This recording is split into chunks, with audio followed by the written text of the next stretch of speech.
Hello friend, welcome to my YouTube channel MP career point. Friends, आज के इस video में हम देखेंगे फर्टिलाइजेशन और इम्प्लांटेशन। फर्टिलाइजेशन होता क्या है, इम्प्लांटेशन होता क्या है, और फर्टिलाइजेशन से लेकर इम्प्लांटेशन तक की पूरी प्रोसेस को आज के इस वीडियो में हम देखेंगे। तो चलिए पहले हम फर्टिलाइजेशन और इम्प्लांटेशन को शॉर्ट में देख लेते हैं। During fertilisation the sperm and egg unite in one of the fallopian tubes to form a zygote. Then the zygote travel down the fallopian tube where it becomes a morula. Once it reaches the uterus, the morula becomes a blastocyst. The blastocyst then burrows into the uterine wall, a process called implantation. तो इसमें होता क्या है कि जो fallopian tube में mail sperm और female ओवियल्स या एग जब आपस में मिलते हैं तो जायगोट का निर्माण होता है। फिर वो जायगोट फेलोपियन ट्यूब में नीचे की ओर ट्रेवल करता है तो वहाँ पर मोरेला बनता है। फिर जब वो मोरेला यूटेरस में पहुँच जाता है तो वह मोरेला ब्लास्टोसिस बनता है।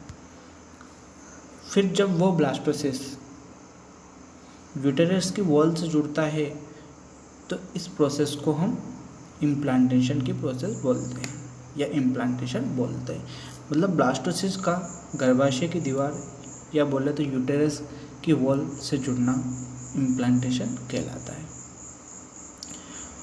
चलिए अब हम फर्टिलाइजेशन से इम्प्लांटेशन की पूरी प्रोसेस को डीप में देखते हैं। सबसे पहले क्या होता है, फर्टिलाइजेशन होता है जब मेल स्पर्म और फीमेल ओवियस या एग या अंडाणु, जो भी हम अपनी लैंग्वेज में बोले, आपस में मिलते हैं तो स्त्री के ओविडक्ट में एक विशेष संरचना बनती है जिसे जायगोट कहते हैं। मतलब क्या है कि पुरुष के शुक्राणु और स्त्री के अंडाणु जब आपस में मिलते हैं तो स्त्री के ओविडक्ट अंडवाहिनी में एक विशेष संरचना बनती है जिसे जायगोट या युग्मनज कहते हैं। अब देखते हैं एम्ब्रियोनिक डेवलपमेंट। एम्ब्रियोनिक डेवलपमेंट में क्या होता है, फर्टिलाइजेशन के बाद बना जायगोट तेजी से समसूत्री विभाजन द्वारा विभाजित होने लगता है और धीरे धीरे एक पूर्ण विकसित मानव शिशु का निर्माण गर्भाशय के अंदर होता है। तो जायगोट के अंदर या जायगोट में बच्चे के जन्म से पहले से लेकर बच्चे के जन्म तक जो चेंजेस होते हैं उसे एम्ब्रियोनिक डेवलपमेंट कहते हैं। मतलब ये है कि शिशु का जन्म होने से पहले से उसमें कुछ चेंजेस होने लगते हैं और शिशु का जन्म होने तक जो चेंजेस होते हैं उसे हम एम्ब्रियोनिक डेवलपमेंट बोलते हैं। अब देखते हैं पेसेस ऑफ एम्ब्रियोनिक डेवलपमेंट। सबसे पहले क्या होता है, फर्टिलाइजेशन होता है तो वहाँ पे जायगोट बनता है। फिर उसका क्या होता है, क्लीवेज होता है। फिर फॉर्मेशन ऑफ मोरुला होता है, फॉर्मेशन ऑफ ब्लास्टुला, फिर इम्प्लांटेशन, गैस्ट्रुलेशन, प्लासेंटा का निर्माण या formation of placenta and delivery. तो फर्टिलाइजेशन हम ऑलरेडी देख चुके हैं। अब हम देखते हैं क्लीवेज। क्लीवेज क्या होता है, हम देखते हैं क्लीवेज। जायगोट में तीव्र गति से होने वाले समसूत्री विभाजन को क्लीवेज कहा जाता है। क्लीवेज का सीधा सा मतलब होता है बंटवारा या विखंडन करना या तोड़ना। तो जायगोट में तीव्र गति से होने वाले समसूत्री विभाजन को क्लीवेज कहा जाता है। अर्थात विभाजन से सेल की संख्या बढ़ती है, सेल्स की संख्या बढ़ती है और विभाजन के बाद जो सेल्स बनती है उन्हें ब्लास्टोमेयर्स कहा जाता है। मतलब क्लीवेज के बाद जो कोशिकाएं बनती है, जो सेल्स बनती है, उन्हें हम ब्लास्टोमेयर्स कहते हैं। जब भ्रूण या फीटस 16 ब्लास्टोमेयर्स का हो जाता है तो उस अवस्था को मोरुला अवस्था बोला जाता है। जब भ्रूण 16 ब्लास्टोमेयर्स का हो जाता है तो उसे मोरुला अवस्था बोला जाता है। अब हम देखते हैं formation of morula. Formation of morula क्या होता है, मोरुला 16 सेल्स की बनी एक ठोस रचना है। इसका निर्माण फर्टिलाइजेशन के 3 से 4 दिन में पूरा हो जाता है। मतलब ये है कि फर्टिलाइजेशन के 4 से 6 दिन में मोरुला यूटेरस में पहुंच जाता है। अब हम देखते हैं फॉर्मेशन ऑफ ब्लास्टुला। मोरुला जब यूटेरस में पहुंचता है तब वो यूटेराइन फ्लूइड में तैरने लगता है।